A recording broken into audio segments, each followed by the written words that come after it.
Assalamualaikum warahmatullahi wabarakatuh. Terima kasih atas kesempatannya. Perkenalkan, nama saya Wahyu Fidanita dengan NIM 2018-210032. Di sini saya akan mempresentasikan dari hasil metode penelitian saya yang berjudul Pengaruh Pendapatan, Pengetahuan Keuangan, dan Kontrol Diri terhadap Pengelolaan Keuangan Keluarga di Sidoarjo. Latar belakang dari metode penelitian saya ini, pada era perekonomian saat ini, seseorang dituntut untuk bekerja lebih keras karena semakin meningkatnya berbagai macam kebutuhan. Maka hal ini akan menjadi tantangan bagi seseorang untuk bisa mengelola keuangannya dengan baik dan benar. Banyak seseorang yang mengalami kesulitan serta tidak bisa menikmati kesejahteraan hidupnya karena ia tidak bisa mengelola keuangannya dengan baik dan bijaksana. Jika seseorang tidak bisa mengelola keuangannya dengan baik dan efisien, maka dapat menimbulkan hutang. Hutang sendiri pun tidak baik jika diperuntukkan kebutuhan konsumtif.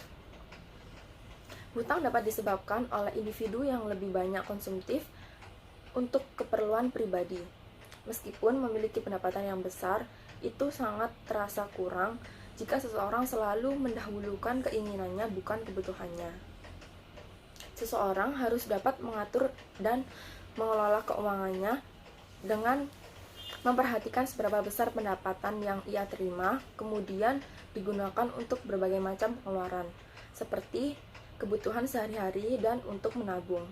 Berbagai macam faktor yang dapat mempengaruhi perilaku pengelolaan keuangan seseorang, diantaranya yaitu yang pertama ada tingkat pendapatan, yang kedua ada pengetahuan keuangan, serta yang ketiga ada sikap mengontrol diri. Landasan teori. Yang pertama ada pengelolaan keuangan. Menurut Yohana tahun 2010, pengelola keuangan adalah di mana seseorang atau individu dalam mengatur perencanaan, pengendalian, dan pengelolaan dana keuangan dalam sehari-hari. Pengelola keuangan merupakan sebuah proses penguasaan dan menggunakan aset keuangan pribadinya. Perilaku pengelola keuangan dapat dilihat dari 4 hal: konsumsi, cash flow, saving and investment, dan credit management. Dengan demikian, indikator yang digunakan untuk mengukur pengelolaan keuangan adalah yang pertama, pembayaran tagihan tepat waktu. Yang kedua, menyusun rancangan keuangan untuk masa depan. Yang ketiga, penyisihan uang untuk tabungan. Dan yang keempat, ada pembagian uang untuk keperluan pribadi dan keluarga. Yang kedua ada pendapatan. Menurut Yohana tahun 2010, tingkat pendapatan adalah total pendapatan kotor seseorang individu tahunan yang berasal dari upah, mempunyai suatu bisnis, dan berbagai investasi. Tingkat pendapatan dapat diukur berdasarkan pendapatan dari berbagai sumber dan komponen terbesar dalam hal tersebut adalah upah dan gaji. Yang ketiga ada pengetahuan keuangan. Menurut Kholila dan Iramani tahun 2013 menyatakan bahwa pengetahuan keuangan adalah penguasaan seseorang atas berbagai hal tentang dunia keuangan. Semakin baik pengetahuan seseorang terhadap keuangan, maka akan semakin baik pula dalam mengelola keuangannya. Penelitian yang dilakukan oleh Su et al. Tahun 2016, terdapat 4 indikator yang digunakan untuk menjelaskan tentang pengetahuan keuangan adalah: yang pertama ada general knowledge, yang kedua ada saving and borrowing, yang ketiga ada insurance, dan yang keempat ada investment. Kemudian yang variabel terakhir yaitu ada kontrol diri.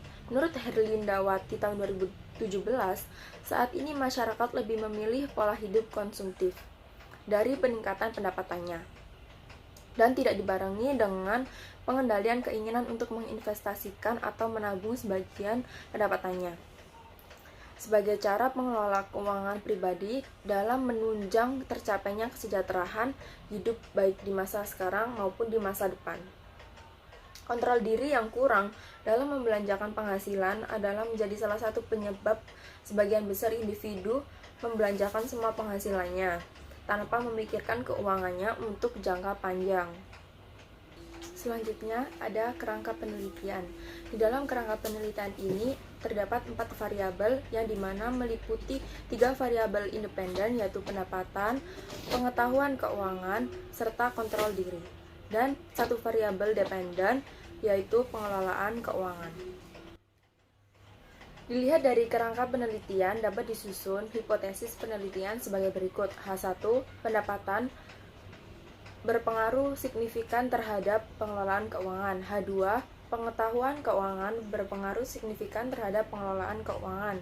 H3, kontrol diri berpengaruh signifikan terhadap pengelolaan keuangan. Dan H4, pendapatan, pengetahuan keuangan, dan kontrol diri berpengaruh signifikan terhadap pengelolaan keuangan.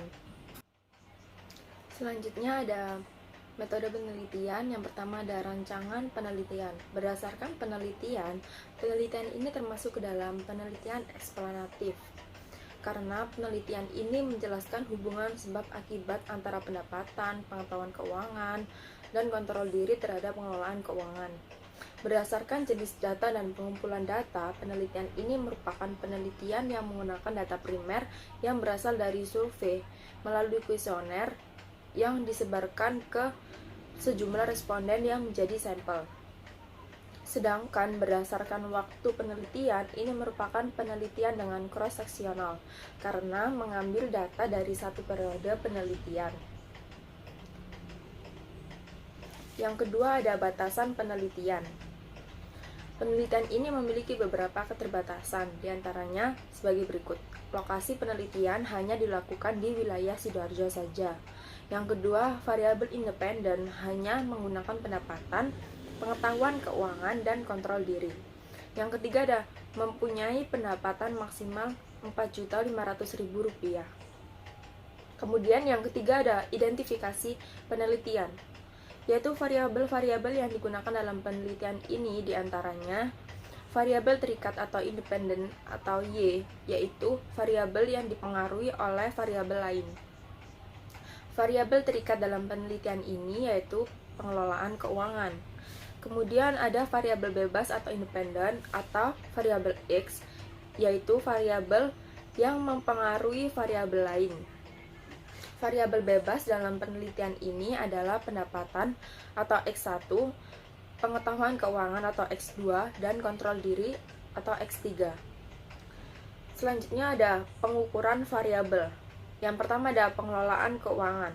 Variabel ini diukur dengan skala Likert dari pernyataan yang menunjukkan pengelolaan keuangan dengan 5 kategori respon yang dimulai dari skala 1 sampai dengan 5, yaitu 1, sangat tidak setuju, yang kedua, tidak setuju, yang ketiga, cukup setuju, yang keempat, setuju, dan yang kelima, sangat setuju. Yang kedua ada variabel pendapatan. Variabel ini diukur dengan menggunakan range atau rentang pendapatan minimal Rp4.500.000. Yang ketiga ada pengetahuan keuangan. Variabel pengetahuan keuangan ini diukur dengan skala rasio dengan membagi jumlah jawaban yang benar dengan banyaknya jumlah soal, yaitu pengetahuan keuangan sama dengan jumlah jawaban benar dibagi jumlah soal. Di mana jika individu memiliki skor kurang dari 60 dapat dikatakan memiliki pengetahuan keuangan kurang baik. Sedangkan skor di atas 60 sampai 80 dapat dikatakan memiliki pengetahuan keuangan cukup baik, dan jika skor lebih dari 60 sangat baik. Kemudian yang variabel keempat ada kontrol diri. Variabel ini diukur dengan skala Likert seperti variabel pengelolaan keuangan tadi. Selanjutnya ada teknik analisis data. Yang pertama analisis deskriptif. Menurut Nurhabida et al. 2019, analisis deskriptif adalah suatu bentuk analisis data yang digunakan untuk menguji penelitian berdasarkan satu sampel. Analisis deskriptif ini diharapkan dapat memberikan gambaran secara umum tentang variabel-variabel yang digunakan dalam penelitian ini melalui jawaban responden-responden. Yang kedua ada analisis statistik. Analisis statistik yang digunakan dalam penelitian ini adalah analisis SEM dengan alat uji yaitu partial least square atau PLS. Dalam penelitian ini, model yang digunakan adalah model persamaan struktural. yang merupakan suatu teknik analisis multivariat generasi kedua yang menggabungkan antara analisis faktor dan analisis jalur sehingga memungkinkan peneliti untuk menguji dan mengestimasi secara simultan hubungan antara multiple exogenous dan endogenous variabel dengan banyak indikator. Tahapan dalam pengujian menggunakan SAM-PLS ini ada beberapa. Yang pertama, konseptualisasi model. Yang kedua, menggambar diagram jalur. Yang ketiga, menentukan metode resampling, yaitu bootstrapping. Yang keempat, ada evaluasi model. Evaluasi model dalam SAM-PLS ini melewati dua tahapan, yaitu evaluasi outer model dan evaluasi inner model. Sekian dari presentasi saya. Wassalamualaikum warahmatullahi wabarakatuh. Terima kasih.